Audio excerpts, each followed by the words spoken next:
Hello everybody, welcome back to Unique Arts. I am your host, Costco Picasso, and today we're going to be looking at people who essentially are self-proclaimed fascist.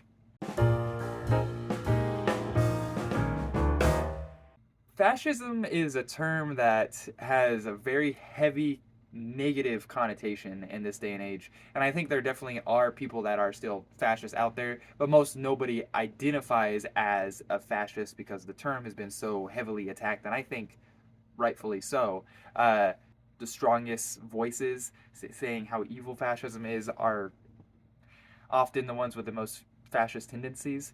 But regardless, today we're actually going to be looking at the Futurist Manifesto. So this is available online. It's only a few pages. I would highly recommend you go read it yourself. I'm going to be reading their 11 points that they put out as their first will and testament, according to them. But there's, of course, other things within their manifesto that you can read on your own and might be kind of interest to you, I suppose. And so these guys, at least when they first started, the Futurist, they weren't fascist per se. They have a lot of overlap with fascism, and they did eventually 100% support the fascist party in Italy with Mussolini around the time of World War II. But they were started around the time of the First World War, and Mussolini wasn't really a thing at that time. But regardless, it's a group of Italian men. The manifesto itself was written by a man named Filippo Tommaso Marinetti. And futurism is kind of an all-encompassing ideology. It's not just a political ideology or whatever, which is what we get a lot of today. But it's included. It was supposed to be utilized in the arts. And as I'm reading these points, I'm actually going to try to show you some of their artistic creations because some of it's actually really interesting. And this is actually how I became acquainted with the futurists, is because I was an art history student and I taught art history for a little bit. When you go over uh, the early 20th century, you covered lots of these different interesting groups like the suprematist in Russia, the expressionist in Germany, and you get the futurist in Italy. And they're a bit different. I think they have a fascination, generally speaking, with modern technology.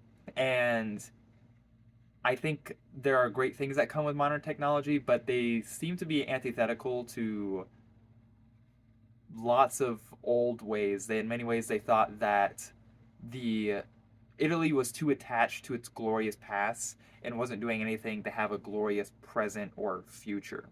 And they, I think, in many ways, were just trying to obtain that. And they saw that the past as holding them back. And so they were against museums and stuff like that. And we'll get to that. And wanted to push towards the future with the most futuristic thing they could think of. And that was, heavy mechanized technology.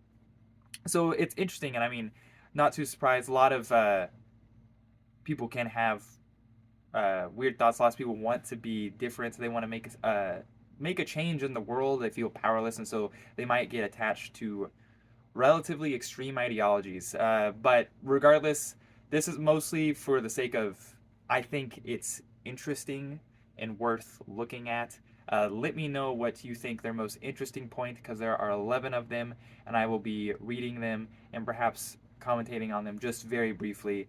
I don't need to give too many of my own thoughts. I think lots of it speaks for itself. Okay, so the first point is we want to sing the love of danger, the habit of energy and rashness. I think most people agree that seems kind of ridiculous, but that's their first point. Okay, second point. The essential elements of our poetry will be courage, audacity, and revolt. Interesting, to say the least. And then three, literature has up to now magnified pensive immobility, ecstasy, and slumber. We want to exalt movements of aggression, feverish sleeplessness, the double march, the perilous leap, the slap, and the blow with the fist. So, again, very aggressive. I don't think I'm inherently against mixing things up a bit, but in many ways, this is, I think, can be a problem with just strict idea of progressing, is that you abandon things that work and are known to work and that are good for new things that often aren't those things. And so I don't think the past necessarily needs to be rejected. Some things from the past certainly aren't good, right? but not everything is inherently bad just because it's old. Okay, 4. We declare that the splendor of the world has been enriched by a new beauty, the beauty of speed. A racing automobile with its bonnet adorned with great tubes like serpents with explosive breath, a roaring motor car which seems to run on machine gun fire is more beautiful than the victory of Samothrace. Hopefully I have an image of the Nike of Samothrace, which is certainly what they're referencing, and Boccioni's own artwork is obviously a strict reference to this in his own statue work. That one I think is actually really interesting, but generally speaking, I mean, I don't agree with their points. So let me know if you agree with any of their points, I suppose.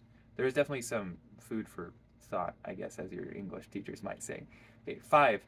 We want to seeing the man at the wheel, the ideal axis of which crosses the Earth itself hurled along its orbit.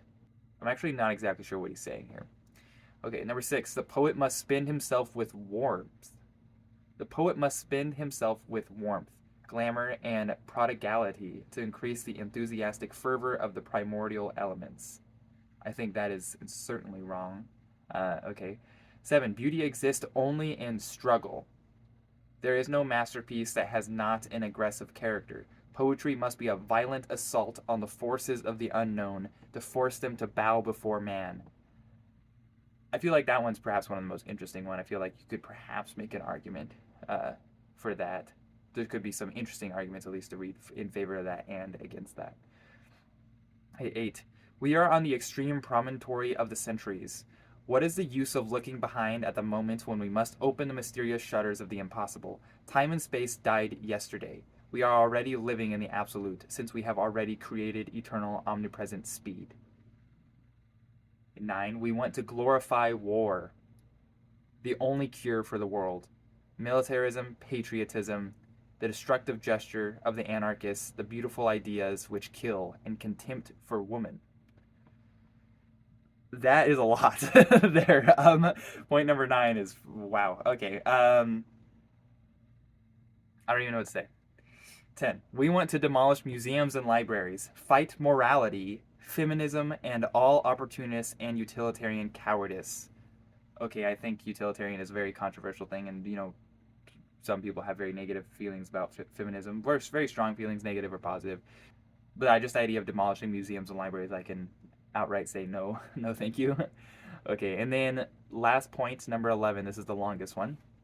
We will sing of the great crowds agitated by work, pleasure, and revolt, the multicolored and polyphonic surf of revolutions in modern capitals, the nocturnal vibration of the arsenals in the workshops beneath their violent electric moons, the gluttonous railway stations devouring smoking serpents, factories suspended from the clouds by the thread of their smoke, bridges with the leap of gymnasts flung across the diabolic cutlery of sunny rivers, adventurous steamers sniffing the horizon, great-breasted locomotives, puffing on the rails like enormous steel horses with long tubes for bridle, and the gliding flight of aeroplanes whose propeller sounds like the flapping of a flag and the applause of enthusiastic crowds. That's interesting. That was rather poetic, I guess you could say. Definitely kind of almost a worship of the machine and anything that comes from it, whether it be a lot of death. They're literally straight up saying we want to glorify war, and I think a few of them, or at least one or two of them, died in World War One. For some of the starting members, some of the founding members. But either way, that was pretty straightforward. I don't want to give you too many of my thoughts, but I'm certainly interested in hearing what your thoughts are, if any. I like to see things that are interesting at the very least. Of course, there are many things, perhaps things I prefer the most are things that I agree with, which I think is natural. But I essentially don't agree with any of this. But I still thought it was interesting. And so how to be openly fascist, but at least at this point when they wrote this, not necessarily fascist, but futurist, even though they had some overlap, is it seems like an ideology that seems very much a part of its time. I don't really see a lot of people. I don't really see anyone writing this today. I could see someone writing some manifestos to a similar level of aggression and violence and just flagrant disrespect and disgust at certain past elements, but not in this way. And I'm not sure that if there was such a manifesto, it would have a lot of traction. I may be wrong about that. I think there's actually a group that there's actually a chance it could get a fair amount of traction. Maybe if it was uh, advertised rather subtly, but regardless, at least this futurist idea was, I think, was relatively popular in early 20th century Italy. So that's interesting to think about. I don't think about Italy in many ways during the 20th century at all, at least being someone who's more trained in the arts. But either ways, again, please let me know your thoughts. You can find this full manifesto. It's 4 pages out there if you want to read the other stuff. This is most of the meat of it is the points that I read. But either way, please feel free to let me know your thoughts in the comments, but also like and subscribe. I greatly appreciate it. And I will see you guys next time. Yeah, have a good one.